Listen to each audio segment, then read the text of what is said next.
ಕರ್ತನ ಪರಿಶುದ್ಧ ನಾಮಕ್ಕೆ ಸ್ತೋತ್ರವಾಗಲಿ. ಆತ್ಮೀಯರಾದ ಎಲ್ಲರಿಗೂ ಶುಭೋದಯವು. ಇದರೊಂದಿಗೆ ಈ ದಿನದ ವಾಕ್ಯದ ಧ್ಯಾನದ ಸಮಯಕ್ಕೆ ಕರ್ತನ ನಾಮದಲ್ಲಿ ನಿಮ್ಮನ್ನು ಸ್ವಾಗತಿಸುತ್ತೇವೆ. ಆತ್ಮೀಯ ಚಿಂತನೆಯಲ್ಲಿ ಪರಿಶುದ್ಧ ಸತ್ಯವೇದದಿಂದ ವಚನ ಭಾಗಗಳನ್ನು ನೋಡಿಕೊಳ್ಳುವ ಹಾಗೆ ಆತನ ಪ್ರಜೆಗಳು ಎಂಬ ಶೀರ್ಷಿಕೆಯಲ್ಲಿ ಈ ದಿನದಲ್ಲಿ ಪರಿಶುದ್ಧರಾಗಿರಬೇಕು ಎಂಬ ಅಂಶದ ನಡುವೆ ವಚನ ಭಾಗಗಳನ್ನು ನೋಡಿಕೊಳ್ಳುವ ಹಾಗೆ 1ನೇ ಪೇತ್ರನು ಬರೆದ ಪತ್ರಿಕೆಯ 1ನೇ ಅಧ್ಯಾಯದಲ್ಲಿ 15 ಮತ್ತು 16ನೇ ವಚನಗಳನ್ನು ಓದುವಾಗ ಹೀಗೆ ಬರೆದದೆ: ನಿಮ್ಮನ್ನು ಕರೆದಾತನು ಪರಿಶುದ್ಧನಾಗಿರುವ ಪ್ರಕಾರವೇ ನೀವು ವಿಧೇಯರಿಗೆ ತಕ್ಕಂತೆ ಆತನ ಎಲ್ಲಾ ನಡವಳಿಕೆಯಲ್ಲಿ ಪರಿಶುದ್ಧರಾಗಿರಿ. ನಾನು ಪರಿಶುದ್ಧನಾಗಿರುವುದರಿಂದ ನೀವೂ ಪರಿಶುದ್ಧರಾಗಿರಬೇಕು ಎಂದು ಬರೆದದೆಯಲ್ಲ. ಆತ್ಮೀಯ ಚಿಂತನೆಯಲ್ಲಿ ನಮ್ಮ ಧ್ಯಾನದ ಸಮಯವು ಆತನ ಪ್ರಜೆಗಳು ಎಂಬ ಅಂಶದ ಮೇಲೆ ಮುಂದುವರಿಯುತ್ತಾ ಇದೆಯಲ್ಲ. ಪರಿಶುದ್ಧಪಡಿಸುವುದಕ್ಕಾಗಿ ಆತನು ಪರಿಶುದ್ಧನು ಎಂಬ ಅಂಶದ ಮೇಲೆ ಕೆಲವು ವಚನಗಳನ್ನ ಕ್ಲುಪ್ತವಾಗಿ ನೋಡಿಕೊಳ್ಳುವ ಹಾಗೆ ಪೇತ್ರನ ಪತ್ರಿಕೆಯ ಮುಖ್ಯ ಪ್ರಸ್ತಾಪವು ದೇವರಾತ್ಮನ ಪ್ರೇರಣೆಯಿಂದ ಬರೆಯಲ್ಪಟ್ಟ ಈ ವಾಕ್ಯ ಭಾಗಗಳು ವಿಶ್ವಾಸಿ ಜೀವಿತದಲ್ಲಿ ಎಲ್ಲಾ ಕಾಲಗಳಿಗೂ ಅನ್ವಯವಾಗುವಂತೆ ಕಾಣಬರುತ್ತಾ ಇವೆಯಲ್ಲ. ಇದರೊಂದಿಗೆ ವಿಶ್ವಾಸಿ ಜೀವಿತವು ಶ್ರಮೆಗಳನ್ನು ಅನುಭವಿಸುವುದು ಮತ್ತು ನಂತರದಲ್ಲಿ ದೊರೆಯುವ ಪ್ರಭಾವ ಎಂಬ ಕೆಲವು ಅಂಶಗಳು ಕೂಡ ಇಲ್ಲಿ ಒಳಗೊಂಡಿರುವುದನ್ನು ಗಮನಿಸಬಹುದಾಗಿದೆ. ಓದಿದ ವಚನ ಭಾಗಗಳಲ್ಲಿ ಗಮನಿಸುತ್ತಾ ಬಂದ ಪ್ರಕಾರ ಪರಿಶುದ್ಧತೆಯ ಪ್ರಾಮುಖ್ಯತೆಯ ಕುರಿತಾಗಿ ನೋಡಿಕೊಳ್ಳುವ ಹಾಗೆ ಈ ವಿಶ್ವಾಸಿ ಜೀವಿತದಲ್ಲಿ ಪ್ರಾಪಂಚಿಕವಾಗಿರುವಂತಹ ಜೀವಿತವನ್ನು ಜೀವಿಸದೆ ನಮ್ಮ ಜೀವಿತಗಳು ನಮ್ಮನ್ನು ಕರೆದಾತನ ಪವಿತ್ರ ಗುಣ ಸ್ವಭಾವಗಳನ್ನು ಮರು ಉತ್ಪಾದಿಸುವಂತದ್ದಾಗಿರಬೇಕು.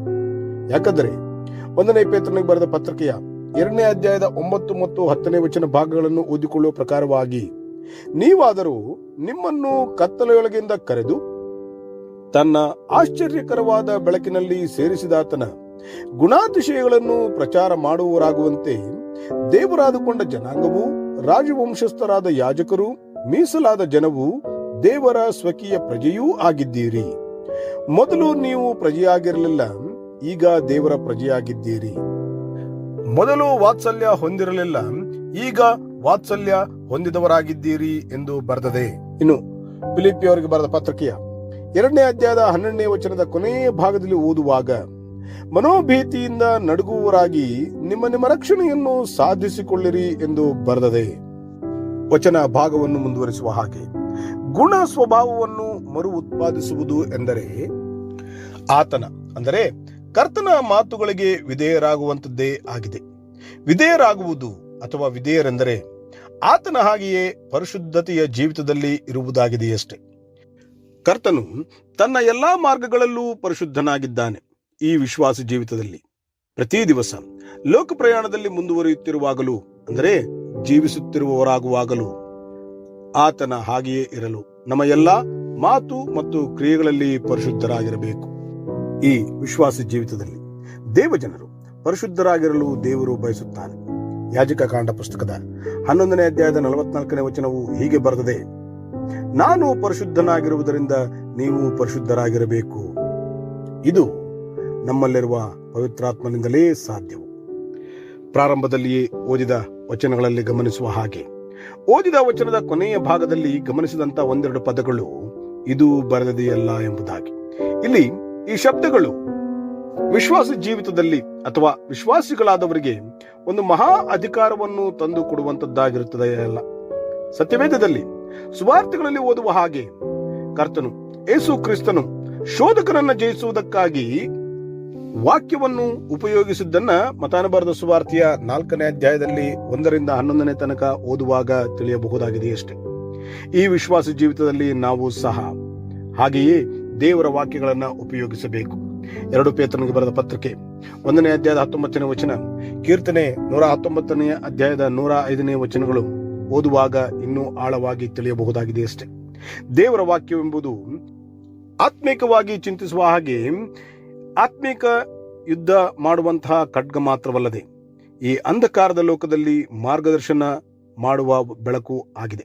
ಹೇಗೆಂದರೆ ಮತ್ತಾಯನ ಬರೆದ ಸುವಾರ್ತೆಯ 4ನೇ ಅಧ್ಯಾಯದ 4ನೇ ವಚನ ನಮಗೆ ಶಕ್ತಿಯನ್ನು ಕೊಡುವ ಆಹಾರವಾಗಿ ನೋಡಿಕೊಳ್ಳಬಹುದು. ಯೋಹಾನ ಸುವಾರ್ತೆಯ 17ನೇ ಅಧ್ಯಾಯದ 17ನೇ ವಚನದ ಪ್ರಕಾರವಾಗಿ ತಮ್ಮನ್ನು ಸೇವೆಗೆ ಪ್ರತಿಷ್ಠಿಸಿಕೊಂಡ ವಿಶ್ವಾಸಿಗಳ ಜೀವಿತದಲ್ಲಿ ದೇವರ ವಾಕ್ಯವು ಪರಿಶುದ್ಧಗೊಳಿಸುವ ಸೇವೆಯಾಗಿದೆ ಎಂದು ನೋಡಿಕೊಳ್ಳಬಹುದು. ಕೀರ್ತನೆಗಳಲ್ಲಿ 1ನೇ ಕೀರ್ತನೆಯ 1ರಿಂದ 3ನೇ ತನಕ ಇರುವ ವಚನ ಭಾಗಗಳಲ್ಲಿ ಗಮನಿಸುವ ಹಾಗೆ ದೇವರ ವಾಕ್ಯದಲ್ಲಿ ಸಂತೋಷ ಪಡುವವರು ಅದನ್ನು ಧ್ಯಾನ ಮಾಡುತ್ತಾರೆ ಮತ್ತು ಅವರ ಜೀವಿತವನ್ನು ನಿರ್ದೇಶಿಸುವಂತೆಯೂ ಆಶೀರ್ವಾದ ಹೊಂದಲಿಕ್ಕಾಗುವಂತೆಯೂ ದೇವರ ವಾಕ್ಯಕ್ಕೆ ವಿಧೇಯರಾಗಿ ಅದನ್ನು ಹುಡುಕಲು ಸಾಧ್ಯವು ಎಂದು ನೋಡಿಕೊಳ್ಳಬಹುದು. ಸತ್ಯವೇದವನ್ನು ಅಭ್ಯಾಸಿಸುವ ಹಾಗೆ ವಾಕ್ಯವು ದೇವರ ಮನಸ್ಸನ್ನು ಪ್ರಕಟ ಮಾಡುತ್ತದೆ. ಆದ್ದರಿಂದ ಈ ವಿಶ್ವಾಸ ಜೀವಿತದಲ್ಲಿ ನಾವು ಅದನ್ನು ಕಲಿಯಬೇಕು. ವಾಕ್ಯವು ದೇವರ ಹೃದಯವನ್ನು ಪ್ರಕಟಿಸುತ್ತದೆ, ಆದ್ದರಿಂದ ನಾವು ಅದನ್ನು ಪ್ರೀತಿಸಬೇಕು. ವಾಕ್ಯವು ದೇವರ ಚಿತ್ತವನ್ನು ಪ್ರಕಟಿಸುತ್ತದೆ, ಆದ್ದರಿಂದ ನಾವು ಅದರಂತೆ ಜೀವಿಸಬೇಕು. ಇಡೀ ವ್ಯಕ್ತಿತ್ವವು ಮನಸ್ಸು, ಹೃದಯ ಮತ್ತು ಚಿತ್ತ ಇವೆಲ್ಲವೂ ದೇವರ ವಾಕ್ಯದಿಂದ ನಿಯಂತ್ರಿಸಲ್ಪಡಬೇಕಾದರೆ ಪರಿಶುದ್ಧತೆ ಜೀವಿತವೇ ಪ್ರಾಮುಖ್ಯವು. ಹಾಗಾಗುವಂತೆ ಕರ್ತನ ಕೃಪೆ ಯಾವಾಗಲೂ ಜೊತೆ ಇರುವುದಾಗಿರಲಿ. ಪ್ರಾರ್ಥನೆ ಮಾಡುವವರಾಗೋಣವೇ.